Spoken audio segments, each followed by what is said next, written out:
d'âme de la population, hein, ce matin, on s'est tous étonnés d'avoir le courant dans certains foyers. Donc, on aurait pensé au miracle. Mais au temps où Moïse divisait la mer en deux, mais ça va, je ne sais pas, on parle d'essai, de phase d'essai pour la desserte en électricité. Oui, ce qui est très bizarre d'ailleurs. Moi, je trouve qu'il serait normal d'avoir le courant en journée.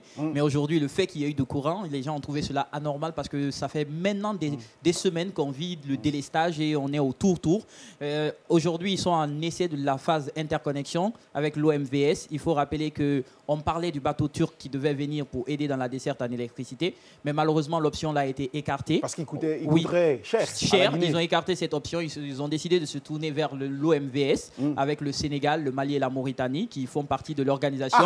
Et il faut rappeler que la Guinée avait suspendu sa participation. Oui, la Guinée avait suspendu sa participation à l'instance parce qu'elle trouvait qu'elle était sous-représentée, on ne reconnaissait pas son potentiel, on n'avait pas investi dans le barrage de Koukountamba qui était dans la partie guinéenne. Donc, à un moment donné, les autorités de la transition avaient dit qu'ils ne prenaient plus part aux instances de décision. C'est quand même surprenant après avoir bombé le torse et dire aujourd'hui qu'ils se retournent vers la même organisation pour pouvoir essayer la phase d'interconnexion.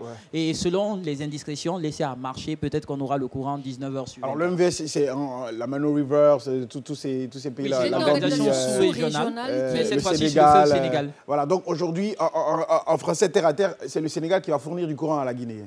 Une partie du Sénégal. Parce qu'il y a d'autres pays, le fleuve Sénégal d'ailleurs. En passant par l'Issan. Hein. Oui. Le fleuve Sénégal prend sa source quand même en Guinée, il faut le rappeler. Oui, c'est ce qu'on dit. On est le château d'eau, mais on n'a pas d'eau. Et ce qu'il faut rajouter, c'est que c'est un projet d'énergie qui part de, de composantes d'interconnexion de 1700 km. D'accord. C'est ce qui vient soulager les populations guinéennes quand on sait que avoir le courant 19h sur 24, c'est un délestage de 5 heures de temps quand même.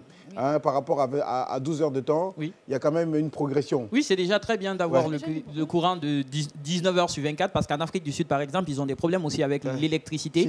Les infrastructures sont vétustes. Et il faut rappeler, ce n'est pas parce que la Guinée n'a pas le potentiel. Mais on le rappelle souvent, le potentiel ne suffit pas. Les autres, ils n'ont pas le potentiel de la Guinée, mais ils ont les infrastructures qu'il faut. Mais en tout cas, voilà qui va soulager les populations parce qu'en ce moment, il y a eu beaucoup de mouvements, de manifestations autour du manque d'électricité.